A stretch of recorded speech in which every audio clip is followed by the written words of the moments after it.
Hello, my friends. Wanted to make a comment on fighting terrorism, and I've spoken about this before. I'd like to speak about it again. Excuse me. If you look at the reasons why the United States and its allies get attacked by the so-called quote-unquote Middle Eastern Islamic extremist terrorist, you will find an action by the United States and its allies at every turn. And let me explain myself.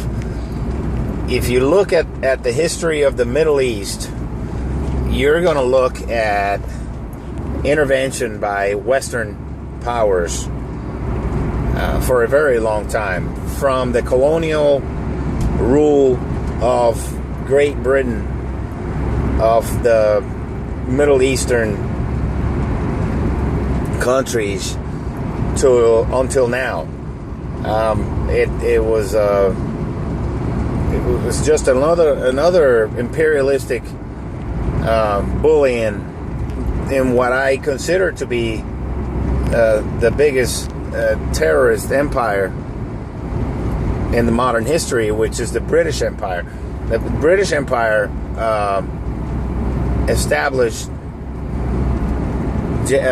rule over a lot of the globe of Earth, from its colonies in India, in the Middle East, Iran, Iraq, Syria, to everywhere in the Middle East. They had their hands in Egypt. They've established colonies everywhere, and when you see how a colony is established, it's through terror. The British have been the British Empire has been the biggest terrorist in modern history. If you look at what they have done, they went into Australia, they hunted down, killed, enslaved, raped all the Aboriginal people in Australia, and basically took their land without facing any consequence, or having paid any restitution, or having gotten any punishment for it. And they did the same thing in India. They did the same thing in Hong Kong, China, the Far East, Middle East, Near East, everywhere. Everywhere they went, they enslaved, killed, raped, stole land. And the United States used that model to become a country. The same way the United States of America was built. It was built on slavery, rape, genocide, and land theft. And it never, ever paid any consequence for it.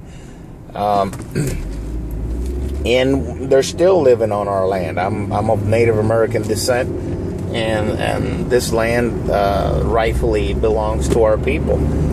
There was never any compensation for it, and the people who are living on this land nowadays are living on stolen land. Personally, I think they should.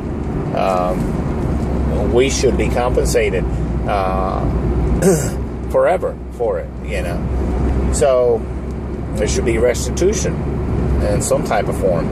So the same thing happens in the Middle East. The problem is that people are not willing to admit that, especially people in the United States, most of the people in the United States are clinging to this view that the United States is the rightful protector of democracy. The United States government is the rightful protector of democracy, the policeman of the world, the moral compass of humanity, and nothing could be further from the truth. If you see every intervention that the United States has been a part of, every military campaign, whether it's covert or implicit or explicit,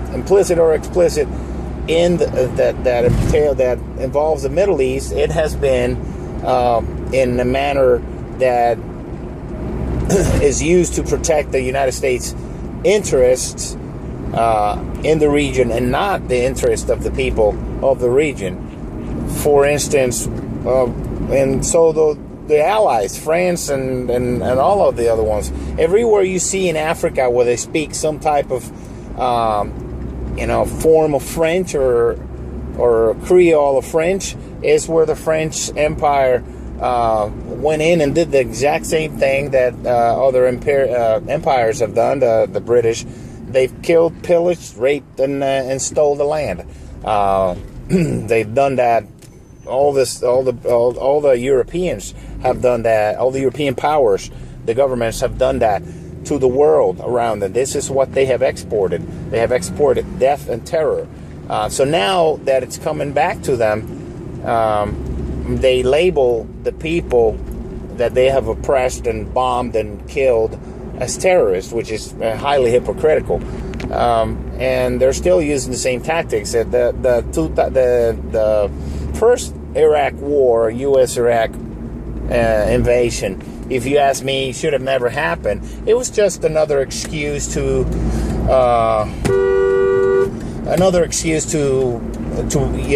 get rid of the arsenal that wasn't selling.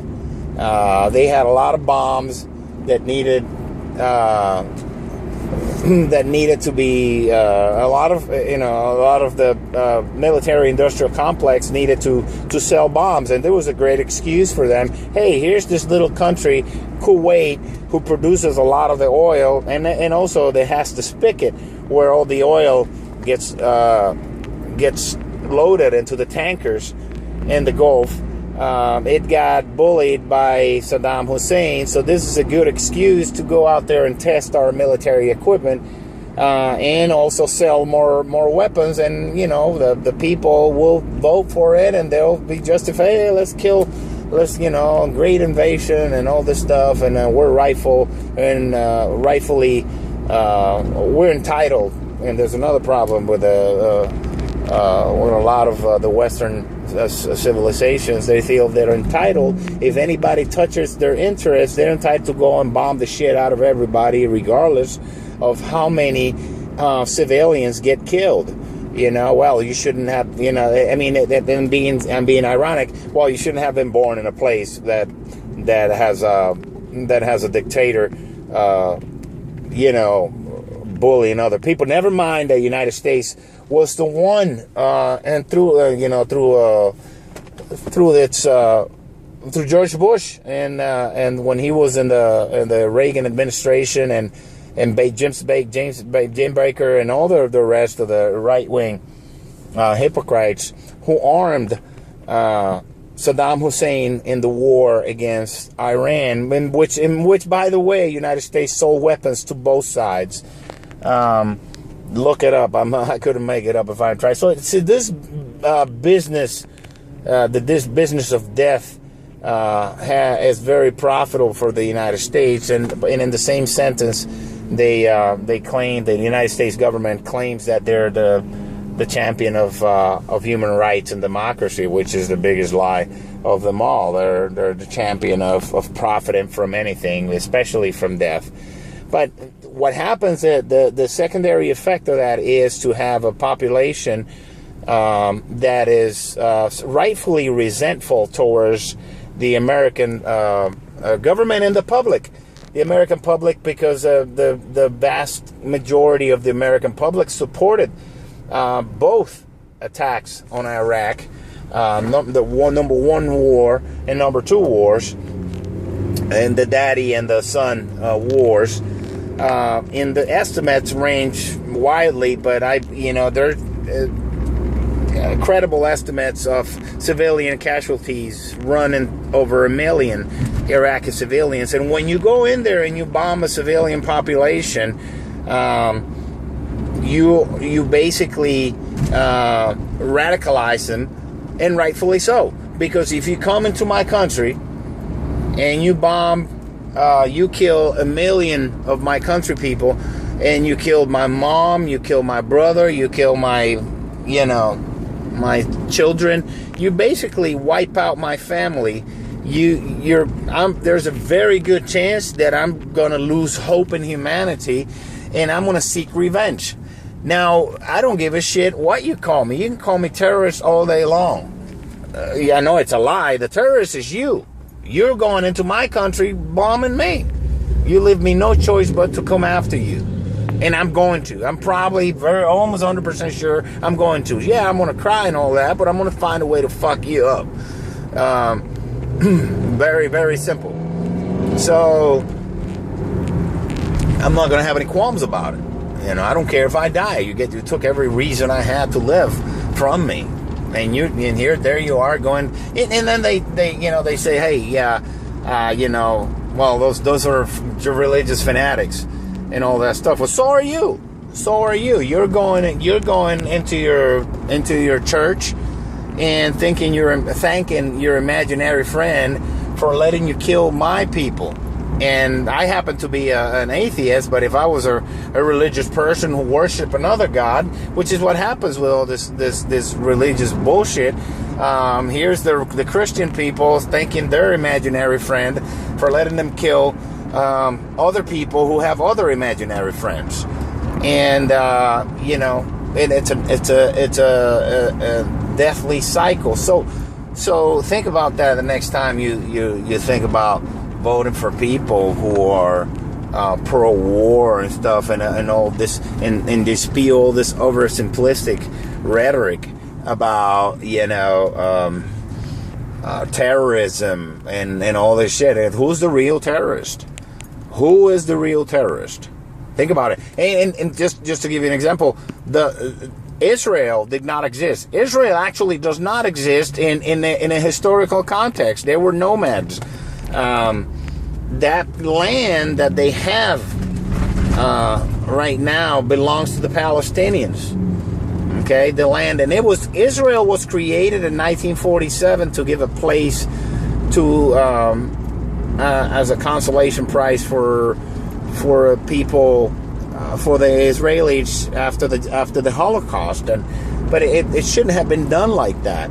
It shouldn't have been. There should have been a two-state solution, instead of everybody supporting Israel to do what have been done to them, to their Palestinian brothers, because they're actually brothers. According to the legend, Abraham had 2 sons, and the first one was actually Ishmael, which is the father of the which is the father of the Muslims, the Arabs, and actually the Arabs, Muslim, Islam came later, which I think is Islam is one of the worst things that could have happened to the Arabic people, and eventually history will prove itself that is so.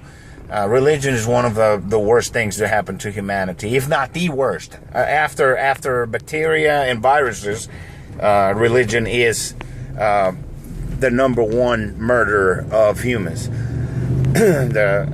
So that's what happened to Israel. And if you ask me, the Israelis are doing what the Germans did to them, to the Palestinians. Because the land they're in right now belongs to the Palestinians, rightfully so. By historical accounts, it's rightfully Palestinian. So you see, the Western powers have been promoting terrorism and have been terrorists for a very long time. And then I'll close with this. There was a time when Britain